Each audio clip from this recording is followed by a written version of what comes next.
स्थानिक स्वराज्य संस्थाच्या निवडणुका महत्वाच्या आहेत. तुम्ही ओव्हर कॉन्फिडन्स मध्ये जाऊ नका आणि गाफीलही राहू नका. आणि मगाशी यादीचं कोणी म्हटलं यादी, तुम्ही म्हणाले यादी कशी भगवद्गीतेसारखी वाचायची. खरं आहे तुमचं म्हणणं, यादीवरच सगळं आहे. यादी तुम्ही नीट वाचा. आता मला वाटतं जिल्हा परिषदच्या याद्या जाहीर झाल्या 8 तारखेला आणि काहीतरी 14 तारखेपर्यंत त्याचा आक्षेप घेणं आहे. त्या नीट बघा. तुमच्या हक्काची माणसं त्या यादीमध्ये नसतील तर मतदान करू शकणार नाहीत. चुकीची नावं त्या यादीत असतील तर ती मतदान करतील तुमच्या विरोधामध्ये.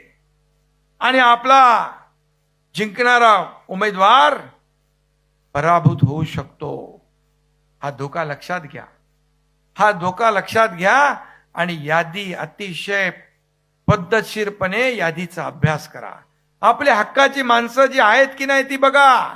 नसतील तर ती यादीमध्ये समाविष्ट करण्याची संधी आहे. पालकमंत्री, तुम्ही हे सगळं जे काय जे लोक या ठिकाणी आपले आमदार, खासदार आणि कार्यकर्ते, पदाधिकारी सगळे जे आहेत, यांनी स्वतः याच्यामध्ये लक्ष घाला. नाही तर गटप्रमुख करेल, बूथप्रमुख करेल, शाखा प्रमुख करेल. बिलकुल असं चालणार नाही. यादीमध्ये नाव नसेल तर मतदानाच्या दिवशी तुम्ही मतदान करू शकणार नाही. तुम्ही किती प्रचार करा, किती काही करा, पण यादी महत्वाची आहे. यादी 1, 2, 4 मतांनी देखील आपला उमेदवार पराभूत होऊ शकतो.